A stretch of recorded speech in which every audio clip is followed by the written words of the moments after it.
स्वागत है हमारे अपनी यूट्यूब चैनल नर्सिंग टीचर में।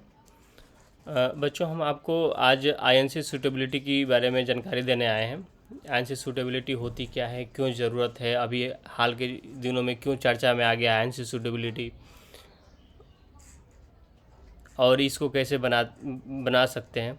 तो पहले देखते हैं कि ये इतनी चर्चा में क्यों है अभी पिछले 2-4 दिनों से। तो आप इसमें देखोगे बीटीएससी स्टाफ नर्स की जो वैकेंसी निकली है उसमें ये अनिवार्य सक्सेस जो तय किया गया है। अनिवार्य मीन्स मैंडेटरी है कि आपको ये होना ही चाहिए, जिसमें है कि मान्यता प्राप्त संस्थान से भारतीय मीन्स इंडियन नर्सिंग काउंसिल नई दिल्ली द्वारा समय समय पर अवधारित अवधि का जनरल नर्सिंग एवं मिडवाइफरी जीएनएम कोर्स में उत्तीर्ण एवं तत्संबंधी प्रमाण पत्र प्राप्त रहना आवश्यक है।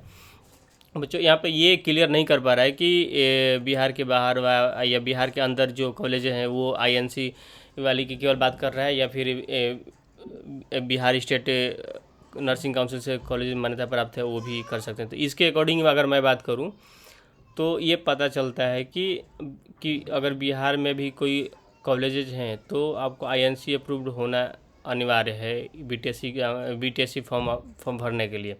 मैं ये चीज़ें केवल ये इस पॉइंट नंबर 1 को पढ़ के बता रहा हूँ।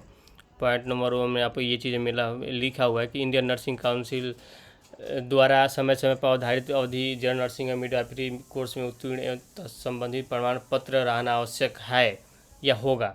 आवश्यक होगा मतलब कि ये आपको आईएनसी से ही अप्रूव कॉलेज होना चाहिए। तो मैं ये मान के चलूँ कि बिहार के बारे में ही बात कर रहे हैं, क्योंकि नेक्स्ट आप ये देखोगे कि परंतु बिहार राज्य से बाहर अवस्थित संस्थानों के मामले में भारतीय उपचारिता परिषद आईएनसी भी इंडियन नर्सिंग काउंसिल नई दिल्ली से उपयोगिता सूटेबिलिटी प्राप्त रहना अनिवार्य है। तो अब ये इस चीज़ से अगर मैं आपको चीज़ों को समराइज करूं तो इसका मतलब ये निकल रहा है इस वाले सेक्शन के ऊपर वाले पैराग्राफ का कि आपकी जो कॉलेज होंगी बिहार के अंदर उनकी बात कर रहे हैं, क्योंकि सेकंड पैराग्राफ में जैसे ही आप देखोगे तो लिखा परंतु बिहार से बाहर के मतलब बिहार के बाहर जब कॉलेज है तो आईएनसी सूटेबिलिटी लेटर आपको बनवाना है। अब बिहार के अंदर है तो आपको कॉलेज केवल आईएनसी अप्रूव हो। तो आपको दिखाने की मुझे लग रहा है कि इसके अकॉर्डिंग ज़रूरत नहीं है, सूटेबिलिटी लेटर बनाने की ज़रूरत नहीं है, और बीटीएससी से अप्रूव आपकी रजिस्ट्रेशन होगा ही अगर बिहार में हो तो, बिहार से आपने नर्सिंग किया है तो। और बाहर से हो, बिहार के बच्चे हो बाहर से किए हो, या फिर बाहर के बच्चे ही बाहर से किए हैं कि दूसरे स्टेट से, तो उस केस में आपके इंडियन नर्सिंग काउंसिल से सूटेबिलिटी लेटर बनवानी है।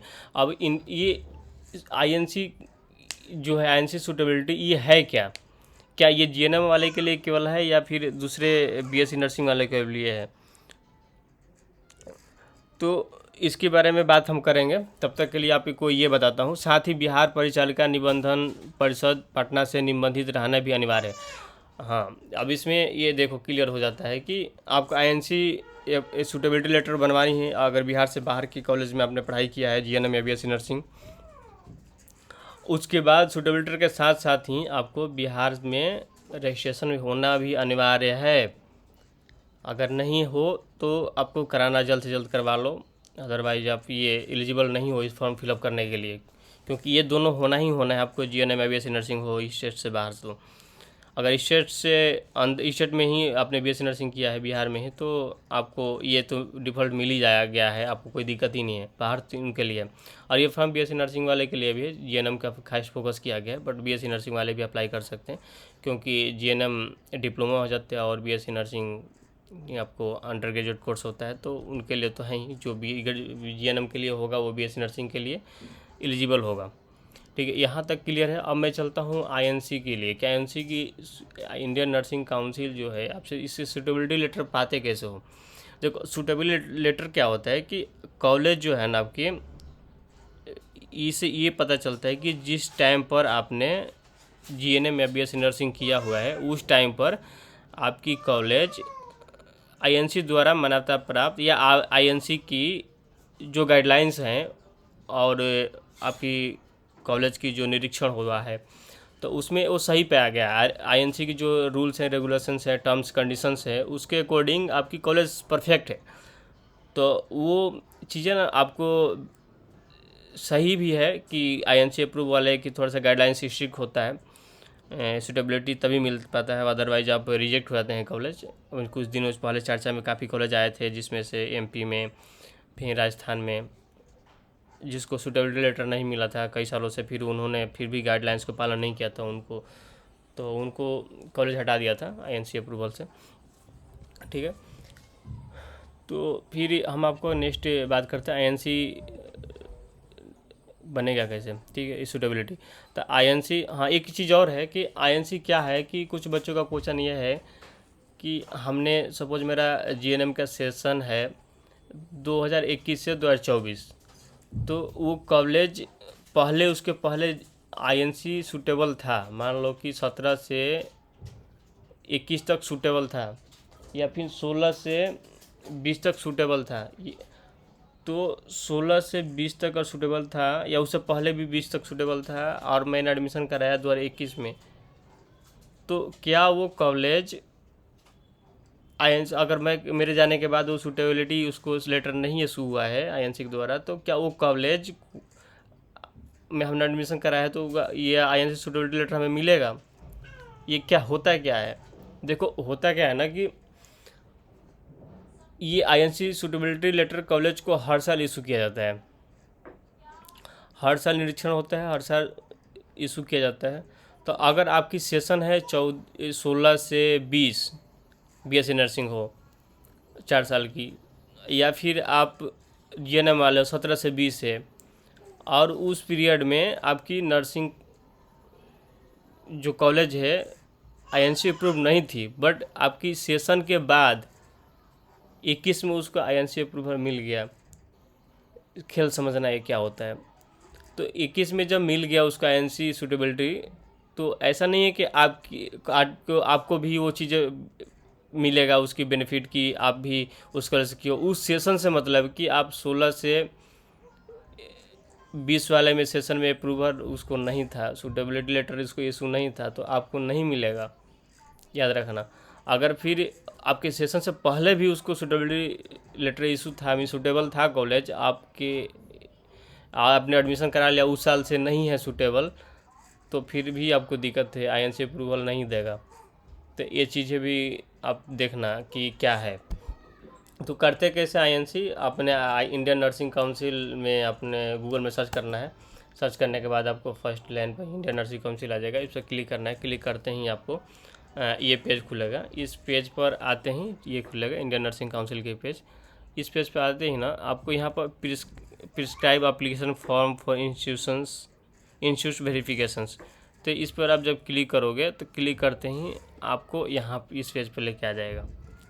ठीक है, इस पेज पर आ जाएगा। तो अगर पहले से रजिस्टर्ड नहीं हो, न्यू यूजर हो, तो आपको पहले रजिस्ट्रेशन करना पड़ेगा। अगर पहले से है आपके पास लॉगिन आईडी और पासवर्ड, तो आप यहाँ डाल लो और यहाँ पर ये डाल लो, फिर हो जाएंगे। तो मैं चलता हूँ न्यू यूजर में, मान के चलता हूँ कि आपके पास पहले से कोई यूजर आईडी आपने क्रिएट नहीं किया है, अगर है तो लॉगिन करना राइट।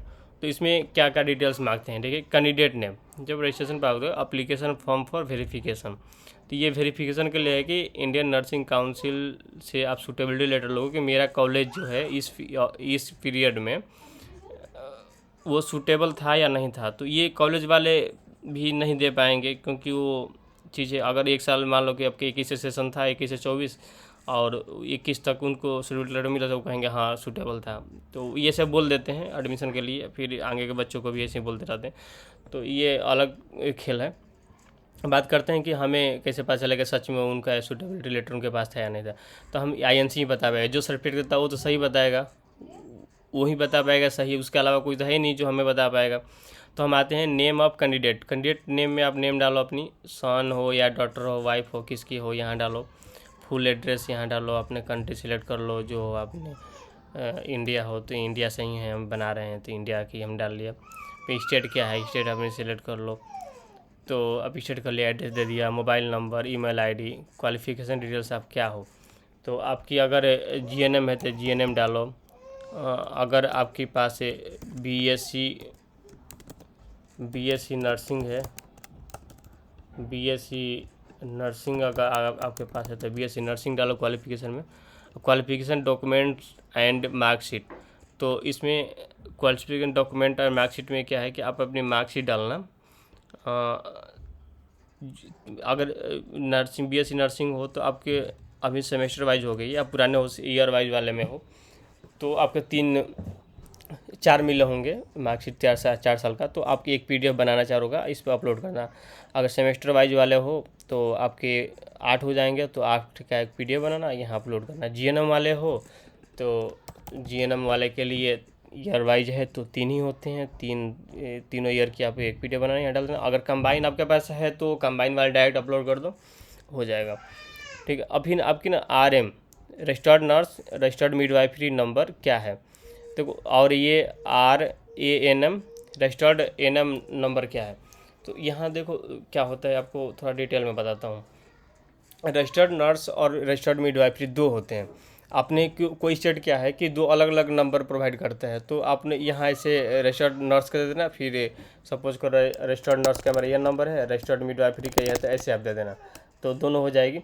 अगर केवल आपका एक ही है, सपोज करो आप किसी स्टेट से हो, यूपी में एक ही होता है, RN और RM दोनों एक ही होता है नंबर, या अगर डिप्लोमा कर रहे हो, BS नर्सिंग करो तो आपको एक ही मिलता है, तो उस केस में आप एक ही नंबर यहाँ डाल देना। ये नंबर वैलिड नहीं है, मैं ऐसे डाल रहा हूँ आपको जानकारी के लिए।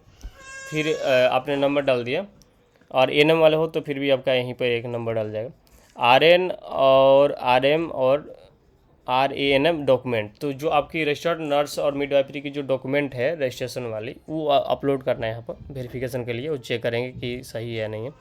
फिर name of institution with address, अब क्या है ना, नेम ऑफ इंस्टीट्यूशन ये कॉलेज का नेम होगा, आपको कॉलेज के नेम होगा उसकी एड्रेस के साथ, जिससे INC वाले उस अपने डाटाबेस में सर्च कर पाएँ या फिर देख पाएँ कि आपकी कॉलेज जो है वो नेम, हो सकता है कोई एक ही नेम से 2 कॉलेज हो इंडिया में, तो कैसे उन्हें पता चलेगा कि कौन सा कॉलेज वाले बच्चे हो, कौन सा एड्रेस वाली, तो फिर उन्हें कन्फ्यूजन होगी ना, दिक्कत होगी, तो रिजेक्ट कर देंगे आपकी एप्लीकेशन, पैसे भी बेकार जा सकते हैं, या फिर आपको टाइम दे सकते हैं एडिट करने के, तो फिर एडिट कर सकते हो, लेकिन फिर उस बीच में आपको चेक करना पड़ता है रेगुलर कि आपकी क्या है, इसमें कोई ऐसा चेंज करने की एडिट करने के ऑप्शन दे रहा है या फिर चेंज करने को बोला जा रहा है, तो फिर कर पाओ। तो इससे अच्छा है कि आप एड्रेस के साथ, एड्रेस दे रहा है तो एड्रेस के साथ ही ऐड करो, आपको भी कोई परेशानी ना हो और उन्हें भी कोई सर्च करने में दिक्कत ना है। तो इंस्टीट्यूशन नेम, और उस नेम के बाद ना इंस्टीट्यूशन जो कॉलेज नेम होता है उसके बाद ID होता है। सपोज करो मैंने डाल दिया नर्सिंग कॉलेज,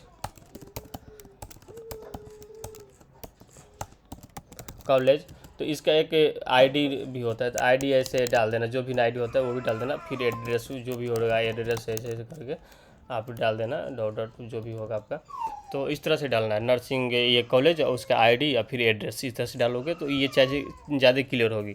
फिर आपकी कोर्स क्या है, प्रोग्राम नेम क्या है, तो GNM हो तो GNM, ANM है तो ANM, BSc नर्सिंग हो तो BSc नर्सिंग, MSc नर्सिंग हो तो ये सेलेक्ट कर लो।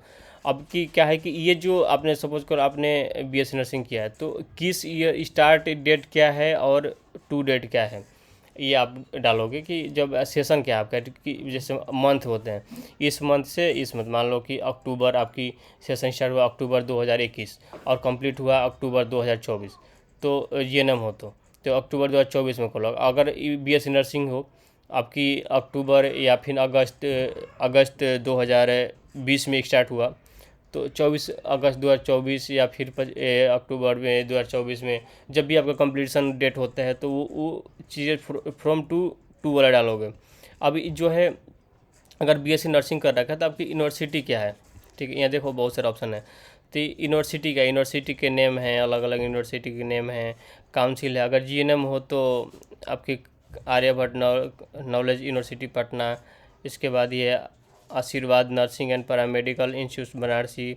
अगर ऐसे बात करें तब क्या है, बरका टूला विश्वविद्यालय भोपाल MP, तो इस तरह से यूनिवर्सिटी नेम है। अगर आप GNM वाले हो तो फिर आप बोर्ड केवल सिलेक्ट करोगे, बोर्ड की नेम भी दे रखा है। तो अगर मैं बात करूं किसी बोर्ड का नाम दिखे तो मैं आपको बताऊं, नर्सिंग काउंसिल के नाम से दिखता है,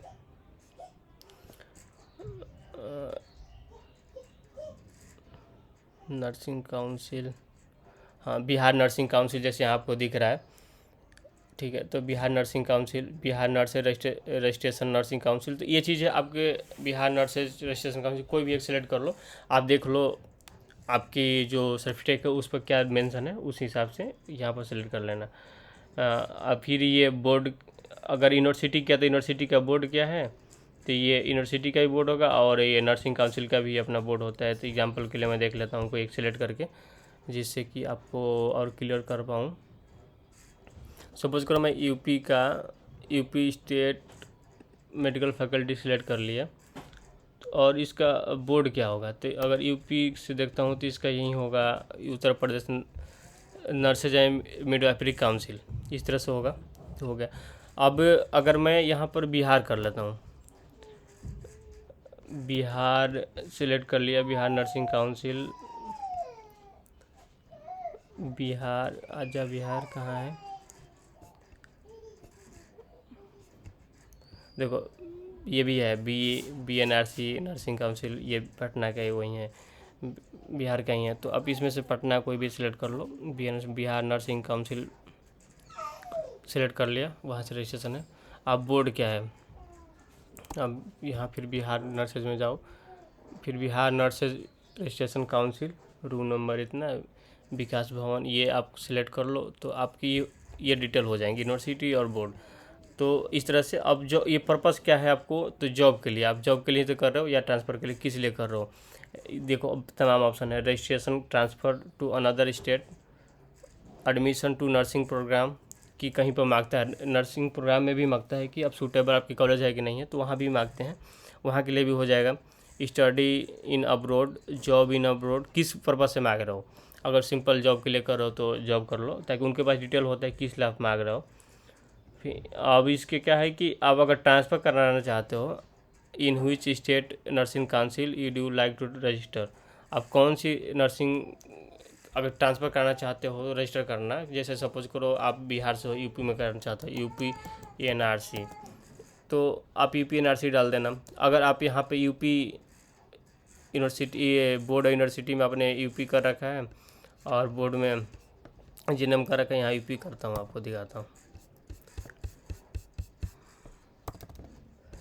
आपने अगर उत्तर प्रदेश नर्सिंग यहाँ ये कर रखा है यूनिवर्सिटी, तो आप फिर आपने अगर और बोर्ड में उत्तर प्रदेश का रखा है, तो उस केस में आप मान लो बिहार में करना चाहते हो, BNRC कर लेना, BNRC पटना कर लेना, हो जाएगा। फिर सबमिट पर जैसे कोई क्लिक करोगे, तो कोई अगर फील्ड आपने फिलअप नहीं किया, गलती से छोड़ दिया है, तो आपको एरर देगा। अगर फिलअप सारे कर दिया तो सबमिट करते ही आपको एक सबमिट का मैसेज आएगा पॉपअप, उस पर ओके करना। ओके करते ही आपको फिर लॉगिन करने को बोलेगा, तो लॉगिन में आपको जो लॉगिन और पासवर्ड बन के मिलता है, तो बेसिकली आपकी ईमेल और होता है ये लॉगिन आईडी, और password I think mobile number ही होता है। तो जैसे ही करते हो आप ये चीज़ें सबमिट करते हो कैप्चा डाल के, तो आपको एक पेज पर लैंड करेगा। उस पेज को मैं दिखाता हूँ कैसा होता है।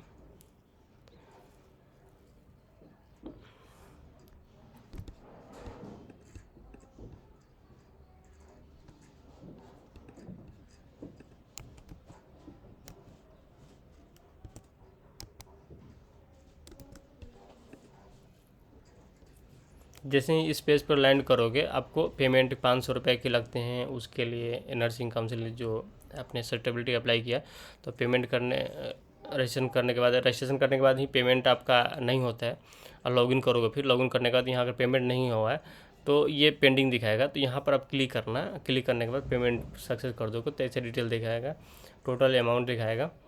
और ये होगा आपका पे फी नाउ, ये आपने कर रखा है, मैंने कर रखा हूँ पेमेंट पहले से, तो ये दिखा रहा है। अब जैसे स्टूडेंट डिटेल पे ये पे थ्रू डिमांड ड्राफ्ट, तो ये डिमांड ड्राफ्ट से आपको करना है ही नहीं, इसमें इसकी ज़रूरत ही नहीं, आपने ऑनलाइन पेमेंट कर देना है। अब स्टूडेंट डिटेल में जैसे ही आओगे, तो वो जो आपने डिटेल वहाँ फिल किया था, वो डिटेल सारे यहाँ आपको दिखा रहा है, ठीक है। तो वो सारी डिटेल ना आपको यहाँ देखने को मिल जाएगा। अब नीचे आओगे तो यहाँ पर अभी ऑप्शन नहीं, यहाँ पर डाउनलोड की कोई ऑप्शन नहीं आ रहा है कि आप कैसे डाउनलोड करोगे।